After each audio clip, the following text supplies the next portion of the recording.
ओम शांति। आज 4 अप्रैल 2026 के बाबा के अनमोल मधुर महावाक्य सुनेंगे।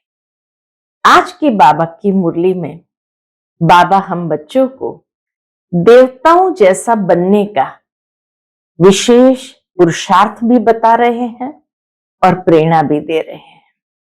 बाबा कहते ये देवताएं बहुत रॉयल भी है और रमणीक भी है।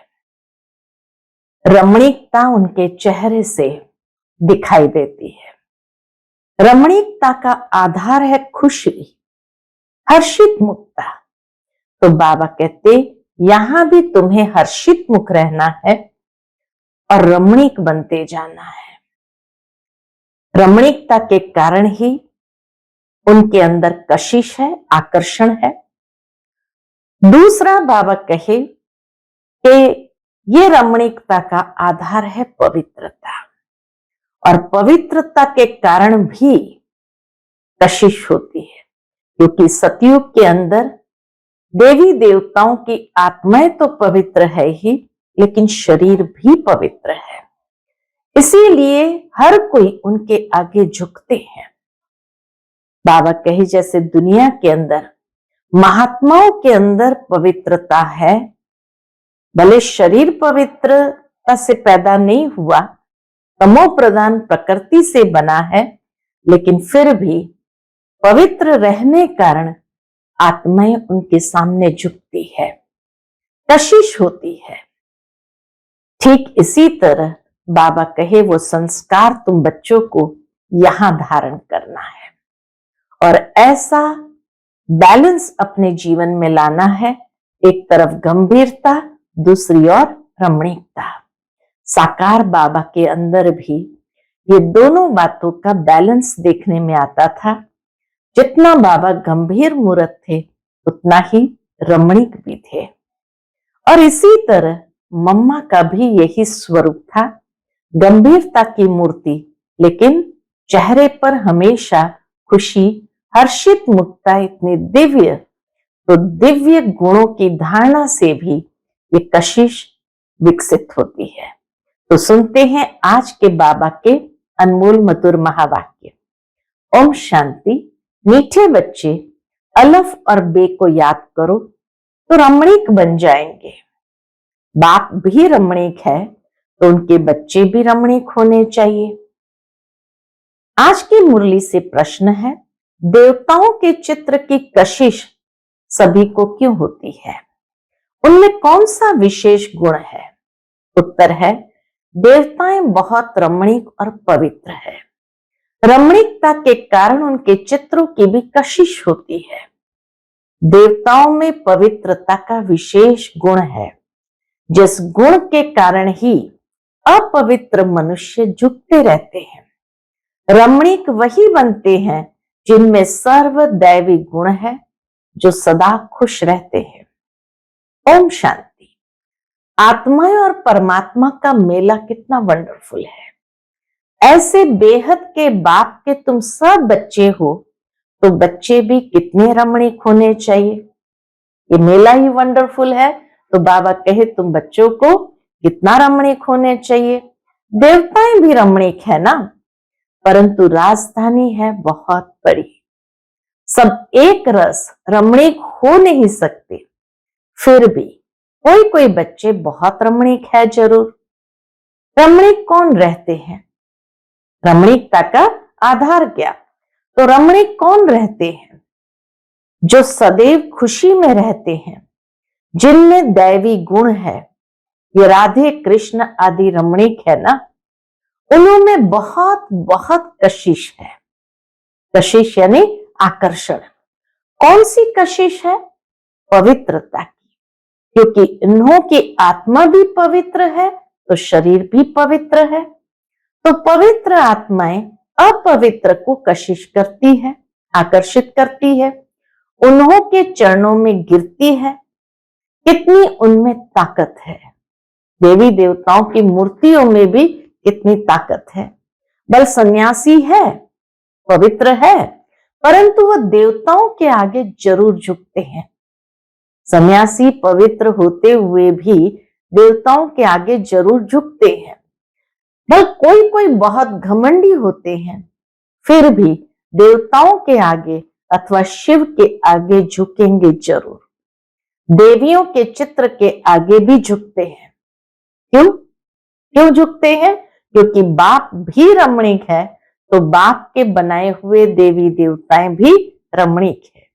उनमें कशिश है पवित्रता की।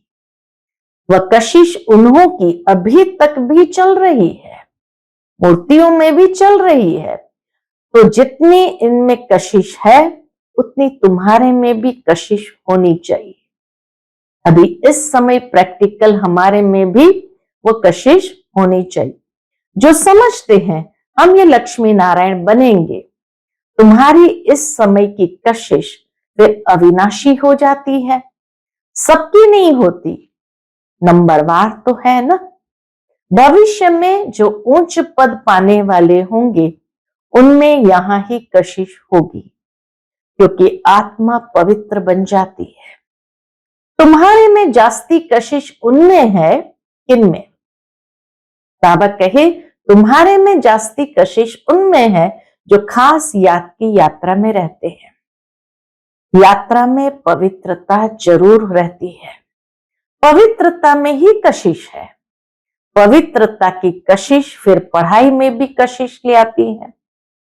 पवित्रता की कशिश पढ़ाई में भी कशिश ले आती है। यह तुमको अभी पता पड़ा है।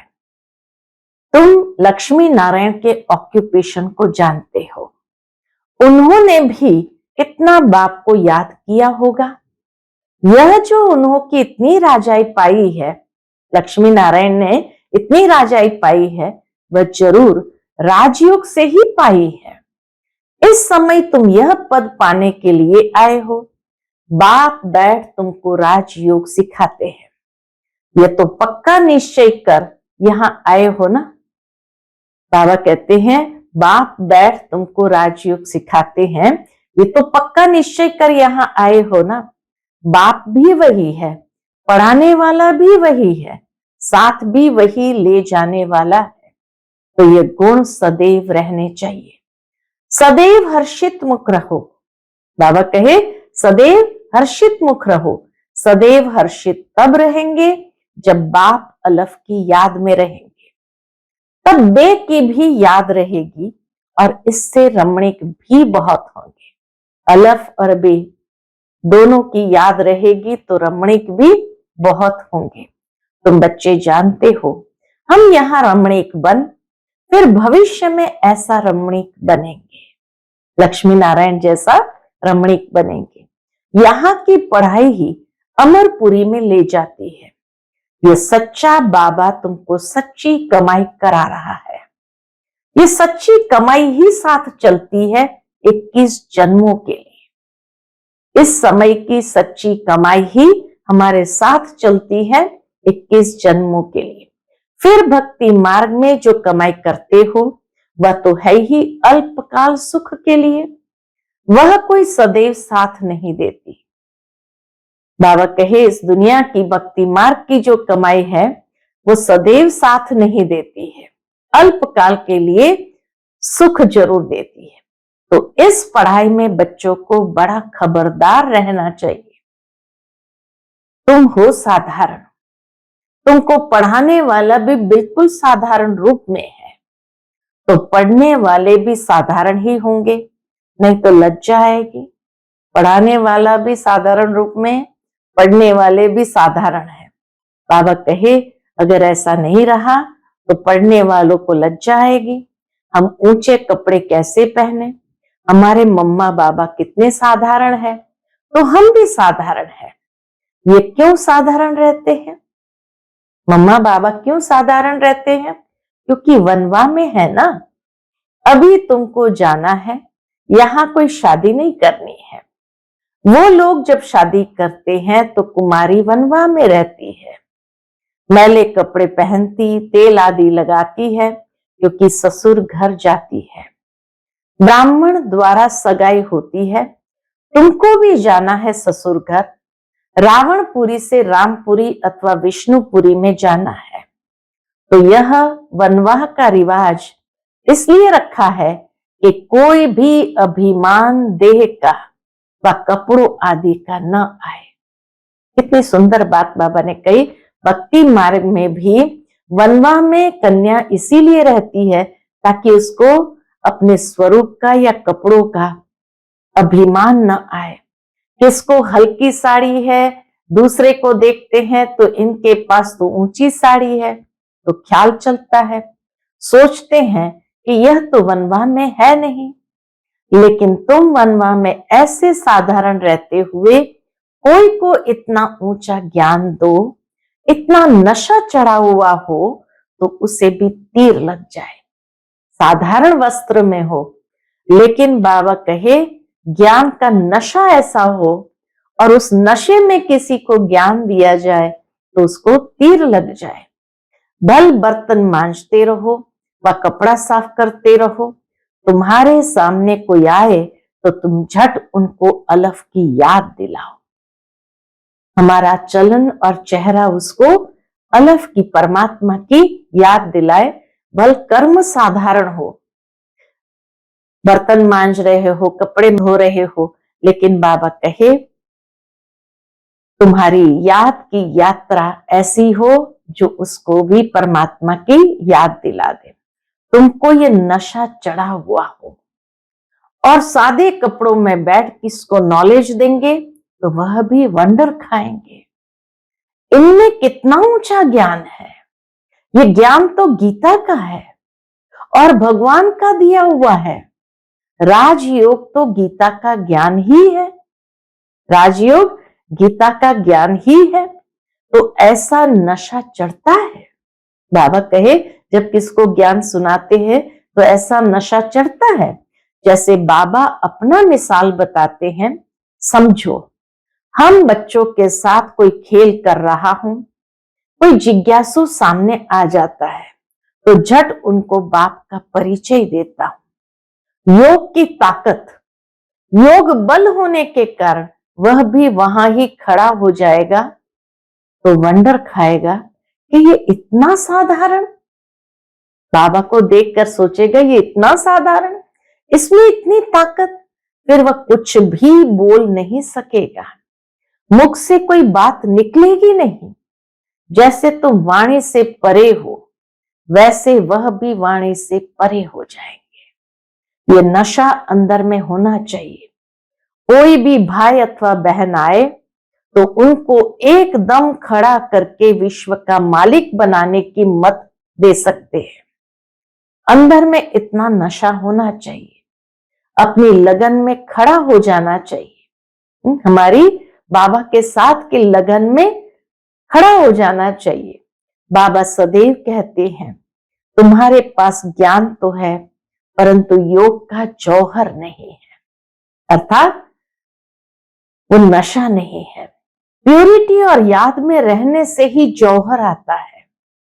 याद की यात्रा से तुम पवित्र बनते हो, ताकत मिलती है। ज्ञान तो है धन की बात। जैसे स्कूल में पढ़कर एमए बीए आदि करते हैं तो इतना फिर पैसा मिलता है। जितनी जास्ती पढ़ाई उस अनुसार उसको जॉब मिलता है तो उतना पैसा मिलता। यहाँ की दूसरी बात है, भारत का प्राचीन योग तो मशहूर है, यह है याद। बाप सर्वशक्तिमान है तो बच्चों को बाप से शक्ति मिलती है। बच्चों को अंदर में रहना चाहिए। क्या अंदर में रहना चाहिए? हम आत्माएं बाबा की संतान हैं, परंतु बाबा जितना हम पवित्र नहीं है, बाबा जितना हम पवित्र नहीं है, लेकिन बनना है। अब बनना है। अभी है एम ऑब्जेक्ट। योग से ही तुम पवित्र बनते हो। जो अनन्य बच्चे हैं वह सारा दिन यही ख्यालात करते रहेंगे। कोई भी आए तो उनको हम रास्ता बताएं। तरस आना चाहिए। बेचारे अंधे हैं, अंधे को लाठी पकड़ा कर ले जाते हैं ना, अंधे को लाठी पकड़ा कर ले जाते हैं ना। ये सब अंधे हैं, ज्ञान चक्षु है नहीं। अंधे स्थूल आंखों से नहीं लेकिन ज्ञान चक्षु नहीं है। अभी तुम्हें ज्ञान का तीसरा नेत्र मिला है, तो सब कुछ जान गए हो। सारे सृष्टि के आदि मध्य अंत को हम अभी जानते हैं। यह सब भक्ति मार्ग की बातें हैं। तुम्हें पहले भी पता था क्या कि hear no evil, see no evil, talk no evil, ये चित्र क्यों बना है?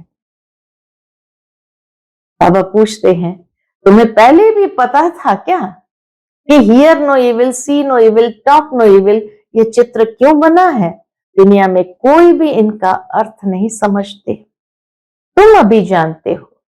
जैसे बाप नॉलेजफुल है, तुम उनके बच्चे भी अब नॉलेजफुल बन रहे हैं। नंबरवार पुरुषार्थ अनुसार बाप समान हम भी नॉलेजफुल बन रहे हैं, नंबरवार पुरुषार्थ अनुसार। कोई कोई को तो बहुत नशा चढ़ता है। वाह, बाबा का बच्चा बनकर और बाबा से पूरा वर्षा नहीं लिया तो बच्चा बनकर ही क्या किया? ऐसा नशा रहता है। रोज रात को अपना पोता मिल देखना है। बाबा व्यापारी है ना, व्यापारियों को पोता मिल निकालना सहज होता है। गवर्नमेंट सर्वेंट को पोता मिल निकालना नहीं आता है। न वो सौदागर होते हैं। व्यापारी लोग अच्छा समझेंगे। तुम व्यापारी हो, तुम अपने नफे नुकसान को समझते हो। रोज खाता देखो, मुरादी संभालो, घाटा है व फायदा है। बाबा कहे देखो, घाटा है या फायदा है? सौदागर हो ना, गायन है ना, बाबा सौदागर रत्नागर है। अविनाशी ज्ञान रत्नों का सौदा देते हैं। यह भी तुम जानते हो नंबरवार पुरुषार्थ अनुसार। सब कोई श्रूढ़ बुद्धि नहीं है। श्रूढ़ बुद्धि माना होशियार बुद्धि नहीं है। एक कान से सुनते हैं फिर दूसरे से निकल जाता है। झोली में छेद से निकल जाता है, झोली भरती नहीं है। तो यहां छेद कौन सा पड़ता है? बुद्धि रूपी झोली में व्यर्थ का छेद पड़ जाता है। तो एक तरफ भरते जाते हैं, लेकिन व्यर्थ सुनने बोलने चलने की आदत है, तो वो सारा सुना हुआ निकल जाता है। बाप कहते धन दिए धन ना खुटे। अविनाशी ज्ञान रत्न है ना, बाप है रूप बसंत। आत्मा तो है, उनमें ज्ञान है। तुम उनके बच्चे भी रूप बसंत हो। शिव बाबा है रूप बसंत और हम उनके बच्चे भी रूप बसंत है। आत्मा में नॉलेज भरी जाती है। उनका रूप है, बल आत्मा छोटी है, रूप तो है ना, उनको जाना जाता है। परमात्मा को भी जाना जाता है। सोमनाथ की भक्ति करते हैं तो इतने छोटे स्टार की क्या पूजा करेंगे? सोमनाथ की भक्ति करते हैं तो इतने छोटे स्टार की क्या पूजा करेंगे? पूजा के लिए कितने लिंग बनाते हैं। शिवलिंग छत जितना बड़ा बड़ा भी बनाते हैं। यो तो है छोटा, परंतु मर्तबा तो ऊंचा है ना, इसलिए इतने बड़े बड़े शिवलिंग भी बनाते हैं। बाप ने कल्प पहले भी कहा था कि इन जप तप आदि से कोई प्राप्ति होती नहीं है। ये सब करते नीचे ही गिरते जाते हैं, सीढ़ी नीचे ही उतरते हैं। तुम्हारी तो अब चढ़ती कला है। तुम ब्राह्मण पहले नंबर के जिन हो। बाबा कहे तुम ब्राह्मण पहले नंबर के जिन हो। कहानी है ना, जिन ने कहा हमको काम नहीं देंगे तो खा जाएंगे। तुमको काम दिया, सीढ़ी चढ़ो और उतरो। तो बाबा कहे तुम भी जिन हो, बुद्धि से सीढ़ी चढ़ो और उतरो, याद करते रहो, याद की यात्रा में रहो। तुमको काम मिल गया। बाबा ने भी कहा है कि ये बेहद की सीढ़ी तुम उतरते हो फिर चढ़ते हो। तुम ही फुल सीढ़ी उतरते और चढ़ते हो। जिन तुम हो, दूसरे कोई फुल सीढ़ी नहीं चढ़ते हैं। फुल सीढ़ी का ज्ञान पाने से तुम कितना उच्च पद पाते हो। फुल सीढ़ी का ज्ञान पाने से तुम कितना उच्च पद पाते हो, फिर उतरते हो, चढ़ते हो। बाप कहते मैं तुम्हारा बाप हूं। तुम मुझे पतित पावन कहते हो ना, मैं सर्वशक्तिमान ऑलमाइटी हूं, क्योंकि मेरी आत्मा सदैव 100% पवित्र रहती है। बाबा को कहते सर्वशक्तिमान ऑलमाइटी, क्यों? क्योंकि बाबा कहते मैं आत्मा सदैव 100% पवित्र रहती हूं। मैं बिंदी रूप अथॉरिटी हूं, सब शास्त्रों का राज जानता हूं। ये कितना वंडर है, ये सब वंडरफुल ज्ञान है। ऐसे कभी सुना नहीं होगा कि आत्मा में 84 जन्मों का अविनाशी पाठ है। बाबा कहे ऐसा कभी सुना नहीं होगा कि आत्मा में 84 जन्मों का अविनाशी पाठ है, और कभी घिसता नहीं है, चलता ही आता है। 84 जन्म का चक्र फिरता आता है, 84 जन्म का रिकॉर्ड भरा हुआ है। इतनी छोटी आत्मा में इतना ज्ञान है, बाबा में भी है तो तुम बच्चों में भी है। कितना पाठ बजाते हो, ये पाठ कभी मिटने का नहीं है। आत्मा इन आंखों से देखने में नहीं आती है बिंदी। बाबा भी कहते हैं मैं ऐसा बिंदी हूं। यह भी तुम बच्चे अब समझते हो, तुम हो बेहद के त्यागी और राज ऋषि। कितना नशा चढ़ना चाहिए। राज ऋषि बिल्कुल पवित्र रहते हैं। राज ऋषि होते हैं सूर्यवंशी, चंद्रवंशी, जो यहां राजाई प्राप्त करते हैं। राज ऋषि है, यही बाबा कहे बेहद के वैरागी है और स्वराज्य अधिकारी है, राजाई पाते हैं, फिर सूर्यवंशी चंद्रवंशी जाकर बनते हैं। जैसे अब तुम कर रहे हो, यह तो बच्चे समझते हैं कि हम जा रहे हैं, खेवैया के स्टीमर में बैठे हैं, और यह भी जानते हैं यह पुरुषोत्तम संगम युग है। जाना भी जरूर है, जाना भी जरूर है। पुरानी दुनिया से नई दुनिया में वाया शांति धाम, यह सदैव बच्चों की बुद्धि में रहना चाहिए। जब हम सतयुग में थे तो कोई खंड नहीं था, हमारा ही राज्य था। अब फिर से योग बल से अपना राज्य ले रहे हैं, क्योंकि समझाया है योग बल से ही विश्व की राजाई पा सकते हैं, बाहुबल से कोई पा नहीं सकते हैं। यह बेहद का ड्रामा है, खेल बना हुआ है। इस खेल की समझानी बाप ही देते हैं। शुरू से लेकर सारी दुनिया की हिस्ट्री ज्योग्राफी सुनाते हैं। तुम सूक्ष्म वतन मूल वतन के राज को भी अच्छी रीति जानते हो। स्थूल वतन में इनका राज्य था, अर्थात हमारा राज्य था। इनका राज्य था माना लक्ष्मी नारायण का राज्य था, अर्थात हमारा राज्य था। तुम कैसे सीढ़ी उतरते हो वह भी याद आ गया। सीढ़ी चढ़ना और उतरना ये खेल बच्चों की बुद्धि में बैठ गया है। अब बुद्धि में है कि कैसे ये वर्ल्ड की हिस्ट्री ज्योग्राफी रिपीट होती है। इसमें हमारा हीरो हीरोइन का पार्ट है। वर्ल्ड की हिस्ट्री ज्योग्राफी कैसे रिपीट होती है, उसमें हमारा हीरो हीरोइन का पार्ट है। हम ही हार खाते हैं और फिर जीत पाते हैं, इसलिए नाम रखा है हीरो हीरोइन। हार और जीत का खेल हमारा ही है, इसलिए पूरा चक्र पाठ बजाते तो हीरो हीरोइन है। अच्छा, मीठे मीठे सिकिलते बच्चों प्रति माता पिता बाप दादा का याद प्यार और गुड मॉर्निंग। रूहानी बाप की रूहानी बच्चों को नमस्ते। हम सब रूहानी बच्चों की रूहानी माता पिता बाप दादा को याद प्यार, गुड मॉर्निंग और नमस्ते नमस्ते। शुक्रिया बाबा, शुक्रिया। आज की मुरली से धारणा के लिए मुख्य सार है, अभी हम वनवा में हैं, इसलिए बहुत बहुत साधारण रहना है। कोई भी अभिमान देह का व कपड़ों आदि का नहीं रखना है। कोई भी कर्म करते बाप की याद का नशा चढ़ा रहे। दूसरी पॉइंट, हम बेहद के त्यागी और राज ऋषि है। इस नशे में रह पवित्र बनना है। ज्ञान धन से भरपूर बन दान करना है। सच्चा सच्चा सौदागर बन अपना पोता मिल रखना है।